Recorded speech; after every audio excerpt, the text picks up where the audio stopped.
governo editou uma medida provisória que autoriza os empregadores a reduzirem as jornadas de trabalho e, consequentemente, os salários, além de permitir a suspensão dos contratos de trabalho. Segundo o presidente Jair Bolsonaro, a ideia é manter aquecido o mercado de trabalho e renda no momento em que o novo coronavírus atinge significativamente a atividade econômica. Mas como tudo o que envolve questões trabalhistas recebe muitas emendas, é muito polêmico no Congresso Nacional, essa medida provisória recebeu 946 emendas. No Câmara Debate, que começa agora, eu converso com dois deputados que são autores de algumas dessas emendas. Daniel Almeida, do PCdoB da Bahia, e Marcelo Ramos, do PL do Amazonas. Senhores, muito obrigada por ter aceitado o nosso convite para esse debate. Deputado Daniel Almeida, eu começo pelo senhor. O senhor é autor, se eu não errei nas contas, de 19 emendas a essa medida provisória 936. Qual é a sua principal preocupação em relação a essa medida? Olha, primeiro cumprimentar a TV Câmara pelo debate, cumprimentar meu colega Marcelo Ramos, que é um dedicado parlamentar em torno desse tema. E essa medida, ela abre um caminho importante e necessário, que é a busca da proteção do emprego. Em relação ao coronavírus, nós temos que, em primeiro lugar, preservar a vida das pessoas, preservar as condições sociais para que as pessoas tenham condições de levar alimento à mesa, e o Congresso Nacional já fez isso com a renda emergencial, e a proteção do emprego e da economia, focado, inclusive, na proteção do pequeno, do microempresário, que sofre mais. Então, essa medida provisória, ela abre um espaço para esse debate.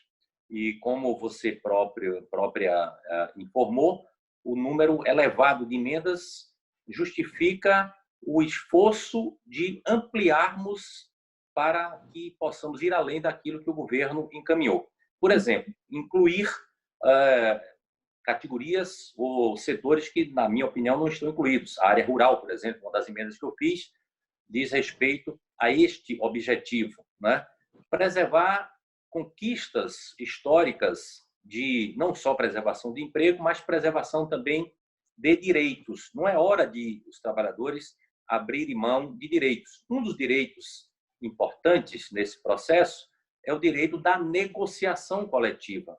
Não é possível suprimir os sindicatos da negociação coletiva. Vamos falar nessa questão um pouquinho mais à frente. O deputado Marcelo Ramos, o senhor também é autor de um grande número de emendas, se eu também não errei as contas, foram 6 emendas.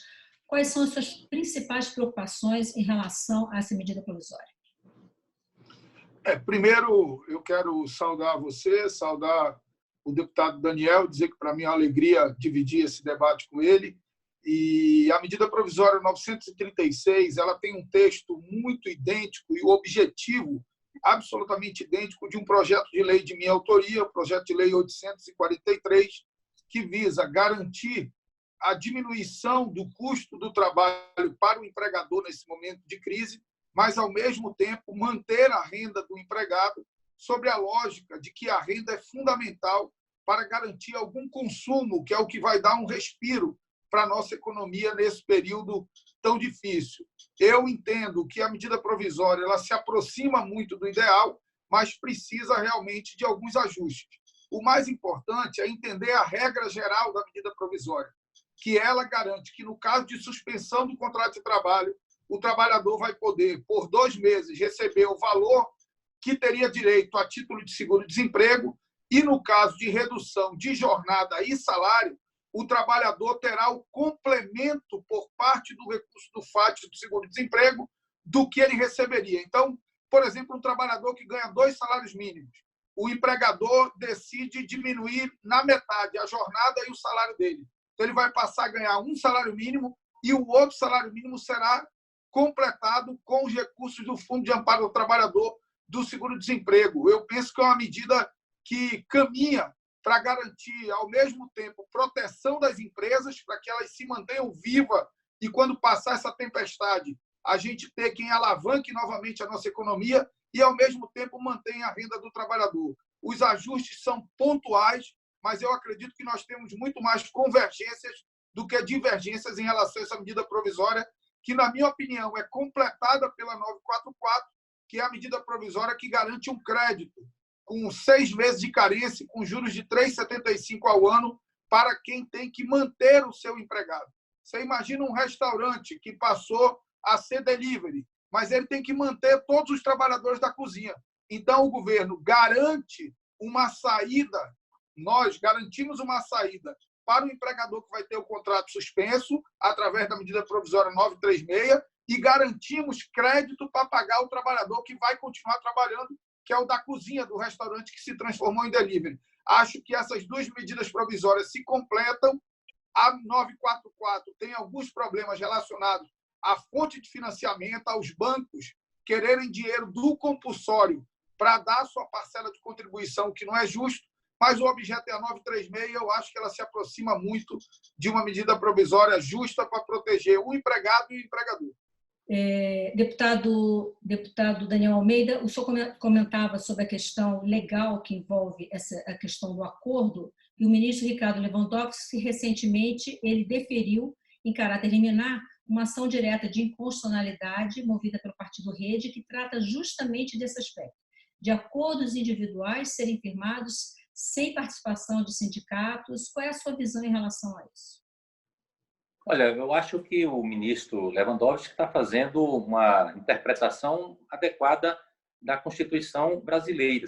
Está no ordenamento jurídico e está dentro do perfil das sociedades democráticas, a negociação entre o capital e o trabalho. E os sindicatos são os representantes exatamente do lado mais frágil nesta relação. Você estabelecer um normativo que suprime esta participação é inadequado. Por mais emergencial que seja a circunstância deste momento, os trabalhadores acabam sendo as principais vítimas, precisam exatamente de uma proteção mais cuidadosa nesse momento, né?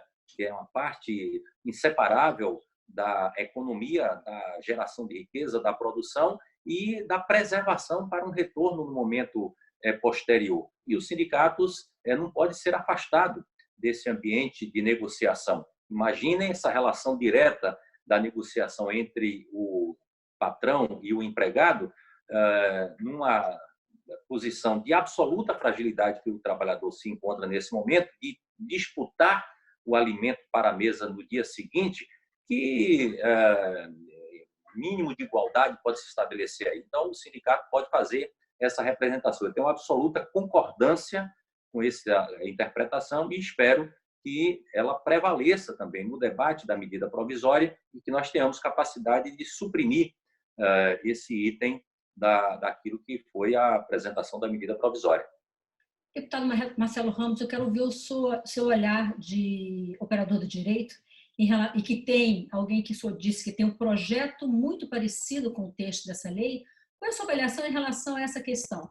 O ministro Lewandowski, ele, inclusive, deu um prazo de 10 dias para que os sindicatos, sendo notificados, se manifestem sobre isso. Passados esses 10 dias, seria entendido como uma concordância por parte do sindicato. O senhor concorda com essa opinião, com essa avaliação do ministro Lewandowski? Primeiro, eu discordo tecnicamente da decisão do ministro Lewandowski. Ela é absolutamente inusitada e inédita no Poder Judiciário Nacional e no Supremo Tribunal Federal. Numa ação direta de inconstitucionalidade, o ministro, o Poder Judiciário, reconhece ou não a inconstitucionalidade. O ministro deu nova interpretação, deu nova redação para o texto da lei. Isso não cabe dentro de uma ação direta de inconstitucionalidade. Então, o primeiro questionamento é de uma decisão frágil do ponto de vista técnico.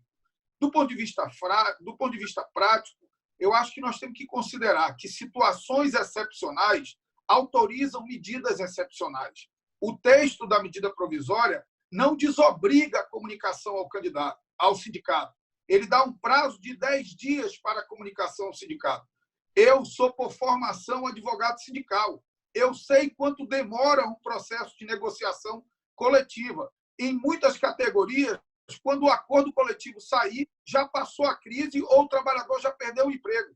Eu acho que o que nós precisamos entender é que essa crise tem uma característica diferente, porque o micro, o pequeno e o médio empresário, nesse caso, estão no mesmo barco do trabalhador, estão tão frágeis quanto o trabalhador, porque os negócios dele também viraram pó de uma hora para outra. E, geralmente, o micro e o médio, como o trabalhador, não tem poupança. Então, é muito importante nós entendermos que, nesse momento, está todo mundo dentro do mesmo barco.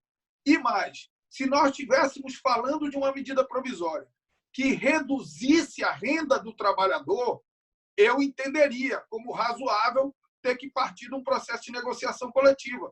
Mas essa medida provisória, não, ela mantém a renda do trabalhador, completando com os recursos do FAT. Mas, independente da faixa salarial, deputado, me parece que o que eu estive lendo é que até uma determinada faixa, de fato, o uso do auxílio vai manter a renda, mas dependendo da faixa... Trabalhador, um trabalhador que ganha R$5.000, se ele for demitido, o seguro-desemprego dele vai ser 3 salários mínimos. Essa é a regra do jogo. Se ele não for para essa saída, ele vai ser demitido. Então, um trabalhador que ganha 5, que ganha 4, que ganha 6, caso ele seja demitido, ele vai para o seguro-desemprego.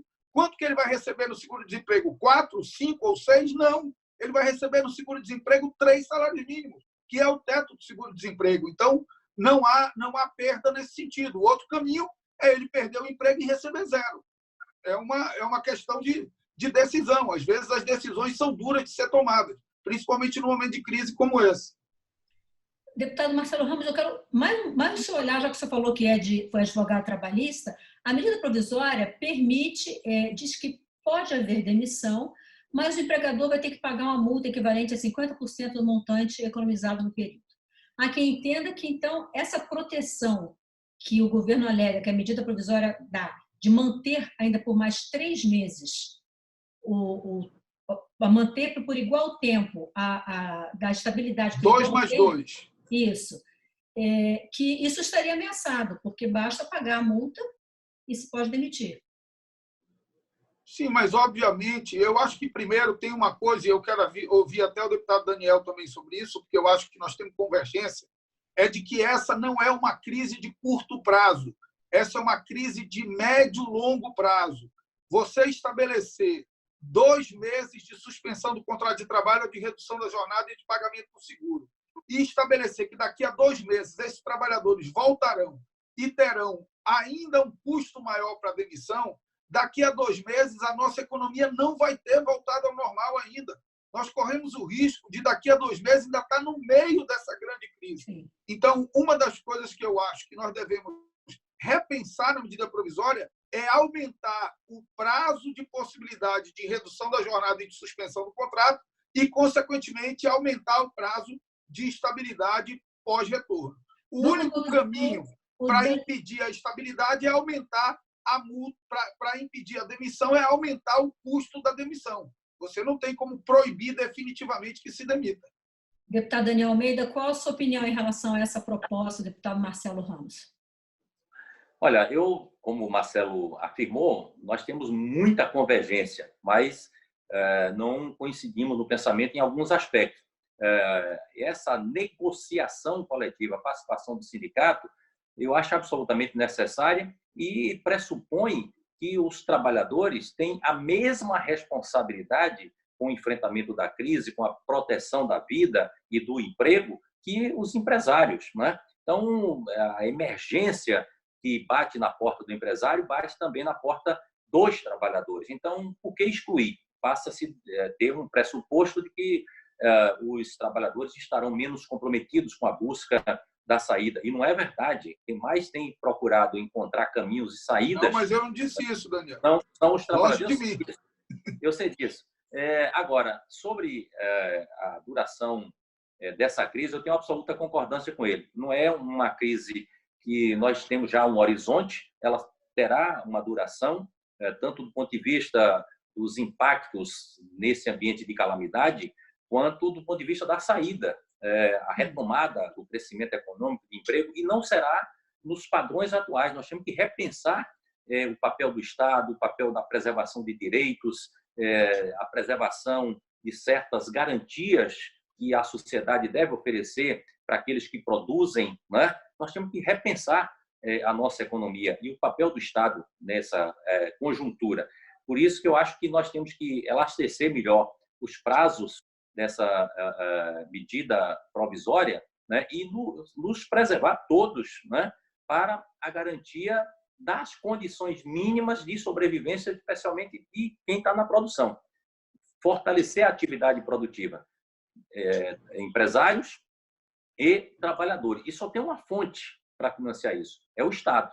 O Estado tem que chegar forte, chegar com ousadia e pensar que terá que ter presença com financiamento, com garantia dos empregos, com capacidade das pessoas comprarem para que a economia volte a aquecer. São um conjunto de medidas que nós temos que pensar de médio e longo prazo para enfrentar esse momento e enfrentar a saída, que não será fácil e não será num curto tempo. Acho que atualmente nada está sendo fácil, né? No período que nós estamos vivendo, nada está sendo fácil. Inclusive, o tempo do Câmara Debate acabou. Até o nosso debate está sendo prejudicado, tendo que ser um pouco mais curto. Eu agradeço os senhores deputados. Muito obrigada. Obrigado a você. Quero agradecer, muito obrigado. Muito bom dividir esse debate com o Daniel. Temos muitas convergências. Principal, entender que precisamos proteger o trabalhador, proteger o micro e pequeno empresário, e só tem uma saída para isso, que é o Estado meter a mão no bolso, diminuir superávit primário, emitir moeda, aumentar a dívida pública, e lá na frente nós vamos botar para trabalhar para compensar o que nós vamos perder nesses tempos. Você quer comentar, deputado? Muito obrigada. Eu conversei no Câmara Debates, que termina agora, com os deputados Daniel Almeida, do PCdoB da Bahia, e Marcelo Ramos, do PL do Amazonas. Na nossa pauta, a medida provisória 936. Eu sou Maristela Santana e a gente se vê em uma próxima edição do Câmara Debate. Até lá.